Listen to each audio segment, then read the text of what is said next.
It's the 1st of December. It's National AIDS Day, HIV Day, HIV and AIDS Day. And today we have Isaac Samuels talking about his experience and a bit of co-production. And there's a lot of things mixed up, so I think it's going to be a fabulous session. So just as a way of introduction, Isaac is an entrepreneur and advocate for disability rights. He's uniquely positioned at the intersection of social justice and accessibility. Born from his own experiences of multiple disadvantages, Isaac understands the complex layers of marginalisation that individuals face. As an intersectionally disabled person, he recognizes that disability rights are inextricably linked to broader issues of equity, inclusion, and justice. Isaac has been at the forefront of developing anti-racist co-production practices within health and social care, striving to innovate spaces that uplift all voices, especially those historically silenced. His work not only champions accessibility, but also amplifies marginalized perspectives, ensuring that no one is left behind. Central to Isaac's advocacy is his passion for storytelling. He believes that everyone has the right to author their own narrative and share their experiences in ways that empower and strengthen them. Through storytelling, Isaac encourages individuals to reclaim their voices, demonstrating that their stories are not just valid, but powerful. So with that, I'm going to hand over to Isaac for his session. Morning, everybody. Thank you for welcoming me into this session today. You made me sound like a very grand person with lots of interesting things.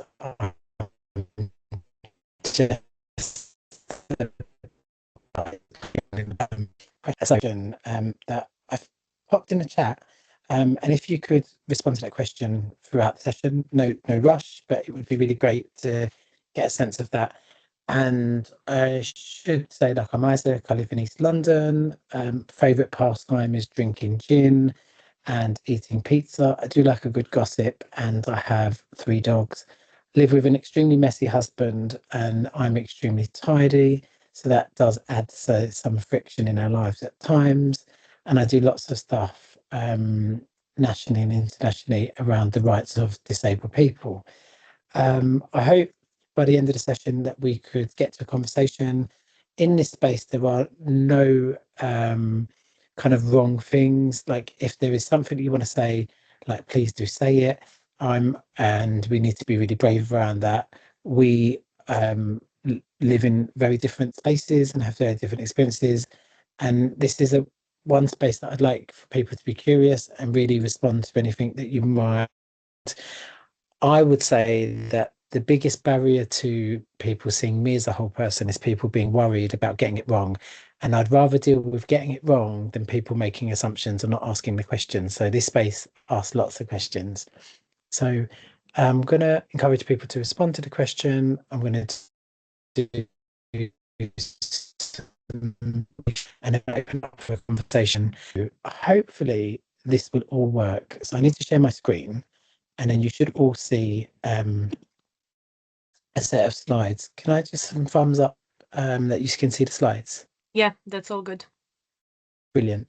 So a very good friend of mine talks about labels are for jars and not people. I spent a long time having lots of labels put on me, and they didn't really help. So how do we explore intersectional experiences and embrace the whole individual?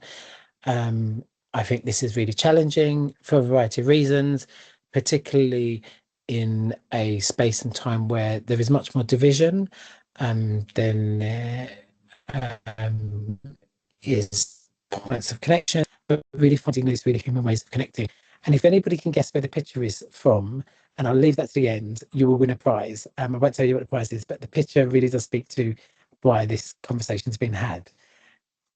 So, next slide. All the things that I kind of have been involved in, all of the wonky titles and pieces of work, not really important, but these are ways that people might describe me or things that I've done, etc. Oops, let's jump the slide. So it is World AIDS Day today, and I wanted to hold this session on this day.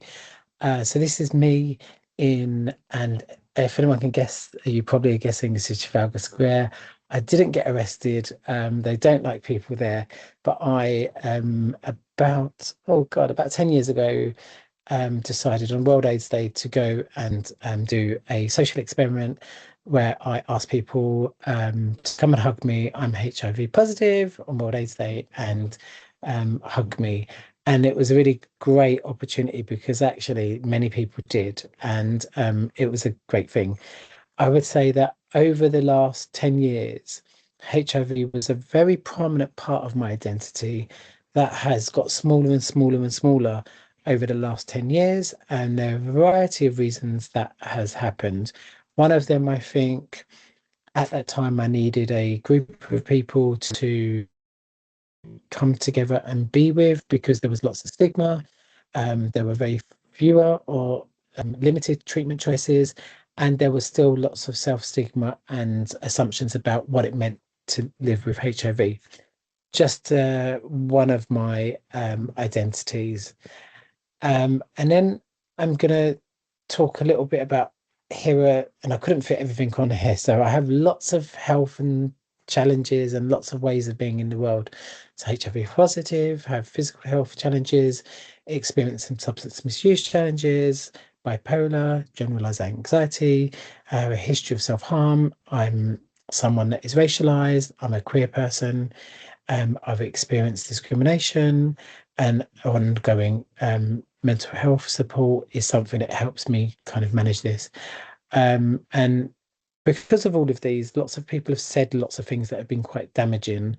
So people have said things like, you'll never have to work again, you'll always be on benefits, etc., or that this must be really rooted in trauma and about your parents, etc., etc., etc. And I really tried to push beyond that and really try to shed some of these labels and think about the whole person. And when I said whole person, what I mean is me, um, the context I live within, my family, my friends, the community, etc. And our identities are not fixed, so we can be different people in different spaces, and we might need to get smaller or bigger in different spaces and privilege what we bring to those spaces. So all of this started with a life-changing incident in 1997 when I was conveyed in the back of a police car and injected in the bum because I was having a psychotic episode. What I would say my identities that people talked about really did mean that I received very, very different treatment to my white peers. So I spent a long time in hospital. I wasn't offered the same treatment as other people. And subsequently, I've had different experiences because of some of the identities that I hold. Um, and whilst all of this happens in the world, it's really easy to kind of internalize this stuff. So sometimes that feeling of like people don't understand me, I would be better off not being here. The stuff around feeling that I'm too mentally unstable or I'm not good enough, and certain labels or words attached with certain kind of identities. So HIV positive, being dirty, or unworthy, kind of having physical health challenges, being weak and feeble, um, uh, mental health being damaging or difficult, etc. I'm not going to labour the point. You kind of probably get the gist. So this is an example of some of my identities that don't often get considered. So one, I am someone that has a great job and lots of lovely colleagues. I'm someone that's invested a lot of time in my own education. I am a queer person and I love doing queer things. I also have a wonderful husband, so I am a husband. I am also a brother, uncle, a parent, etc. I am a great traveler that never gets really talked about. I have a lot of vision. I do like a drink, so you'll always find alcohol in any of my things, and it's really important for me to be a good mate and socialize. And I do travel a lot. but I also am someone that has real passion and courage and hope to support other people. So I think I'm a bit of a um, very God person to a lot of people. Really important identities to me. Actually, in all of my relationships beyond my immediate circle, these don't necessarily get thought about. So I'm a homeowner, I have a very successful job, I caregive, I have a family, I'm educated, I love traveling, I love drinking, etc. And these are the things that keep me well and grounded. So I wanted to talk about how this has manifested itself in my life. So different parts of identity clash with how services judge me. So often, if I'm accessing support, they might fixate on a particular part of my identity. So when I access mental health support, they really won't talk about or consider, "Well, actually, I'm not here exclusively. I'm here because we as whole people have experiences that are whole. So my mental health isn't separated from my physical well-being, isn't separated from my social factors such as a sense of purpose and meaning, connection, etc. Assumptions are made about me that really have shaped the support that I've received. And these assumptions have been really detrimental. So people have privileged parts of my identity more than others. Rarely does anyone ever talk about my queerness and what that means to my identity. They might focus on the physical or like a very medical kind of way of thinking rather than thinking about social factors, relationships, etc. These really do create barriers to accessing health and social care that is joined up, but is really rooted in community and really rooted in that autonomy that we all want and being able to make decisions about our lives that make sense to us. Um, I won't go on, but I just wanted to cover a couple more. I've written a little poem, so please do read the poem. I won't read it out because I hate the sound of my own voice. Being treated differently in each system, which creates even more stress. So nobody really understanding that actually every time I come into interactions with people, they treat you very, very different.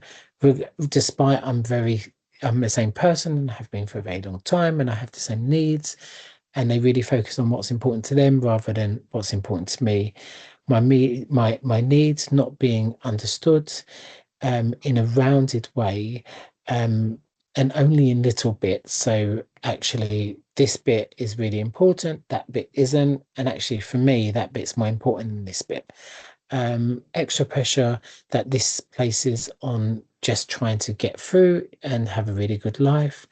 And the amount of misunderstandings that come from the assumptions made about my identities or multiple identities that often intersect. And I'm using the word intersect. So I am not just a brown person, not just a queer person.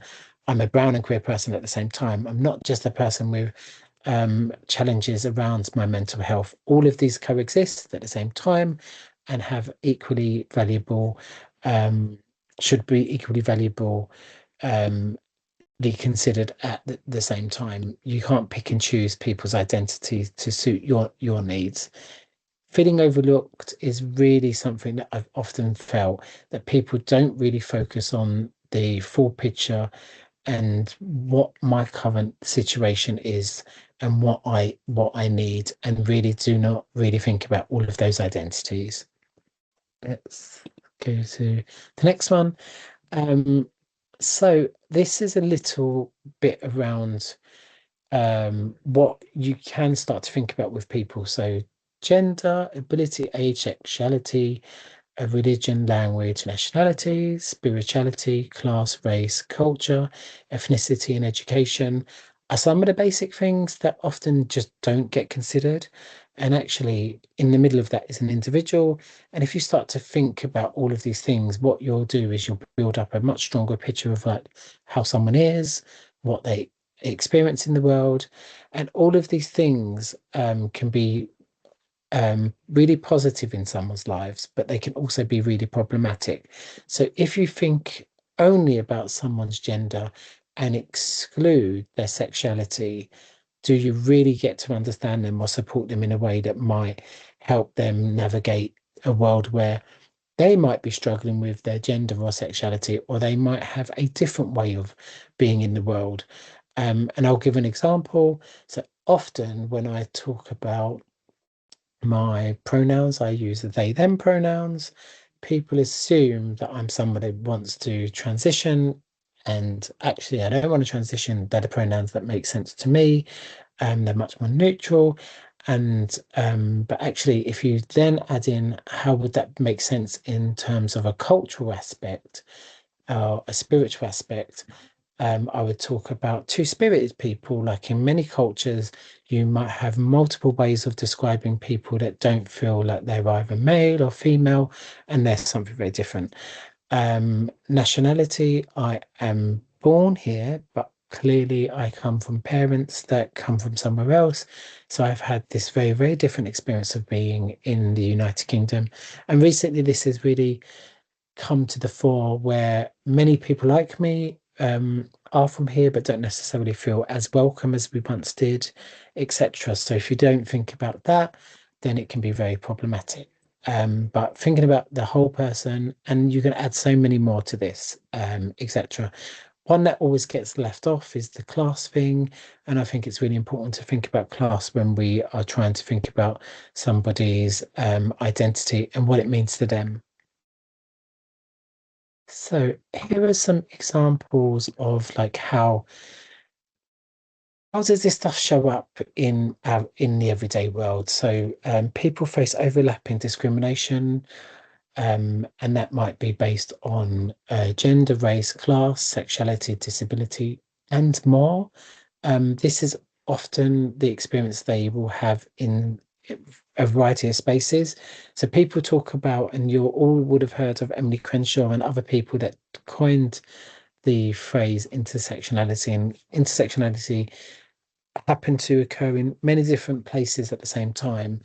Um, and what I really want you to take away from this is that this just doesn't happen in the workplace. It happens in our homes, it happens in our families, it happens in our social places. Example, a black woman may experience sexism and racism differently than a white woman or a black man. And thinking about that diagram that I shared, will actually have to consider all of those things and how somebody might experience them. And I won't labor these points, but there are very much a really big drive to be much more intersectional in some of our rights-based movements, such as the feminism movement. We all know the discourse around the trans rights at the moment, and it's not just about the privileged few, but it's about the collective few. And there are really good examples of like movements that have embraced people that have been excluded from them. Um, it's really important that we see the real person, and we see how our policies or our services may ignore people's identities. And this further goes on to marginalize people. For example, low income maternity leave and healthcare for women of colour is one of those things that you probably have read about. You are more likely to, as a brown person or a black person, not be able to get the pain relief if you had an accident as a white peer. So these have real tangible impacts on people.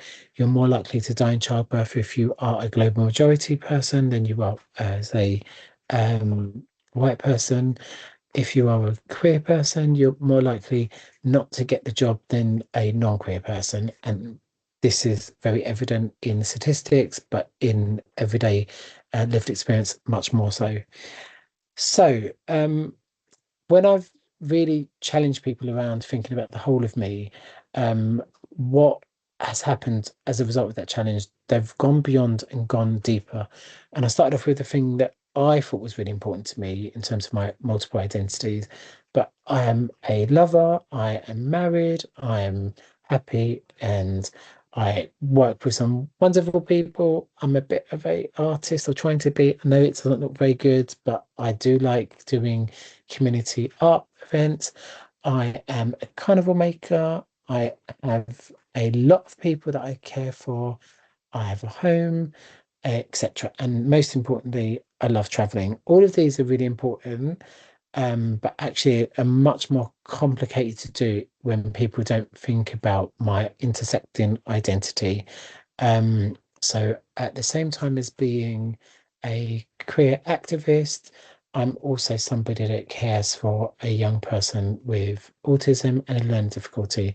I'm also somebody that has the responsibility of paying for a mortgage, etc. All of these things play out in my life. And if people could think about people beyond the things that are very obvious, then I think we can really connect much more on a human level. These are probably experiences that you all have in this space, etc. Um, and I wanted to bring in a little bit about co-production before we have a discussion.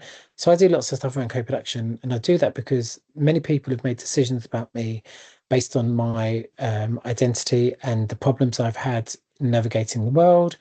And when I talk about co-production, I often like use this, and there isn't a magic formula to involving people. So it's not inviting people to regular meetings of discussion. It's very relational. It's not about saying that we want to be tokenistic and inviting 4 people with a learning difficulty, 5 people from the LGBT plus or queer community. Just because we want to be really equitable, we'll invite 3 people with mental health challenges and 6 people from the global majority. We'll hold a couple of meetings with lots of pages of information, and then would expect us to live in a really wonderful, joyous world. This does not lead to good relationships. It's quite tokenistic, and there isn't a magic formula other than the relational, inquisitive approach that I would like us to get to. Um, Another little thing that I talk about is based on our histories, and there's a methodology called the Tree of Life that looks at our histories, where our families come from, how we find ourselves rooted and grounded. And I always try to like bring practical examples. So any of us could have a cold here, but based on our identities and the way we experience the world, we might choose very, very different things. So I certainly would be going for the homemade whiskey, honey, and lemon, probably more whiskey and honey. And other people might choose something based on like their culture or their experiences. So my friend Hazel, who's Jewish, she talks about Jewish penicillin. Another friend of mine talked about if they had a cold, they'd go for Lemsip. And what that really does speak to is that we form the way that we are in the world based on our identities.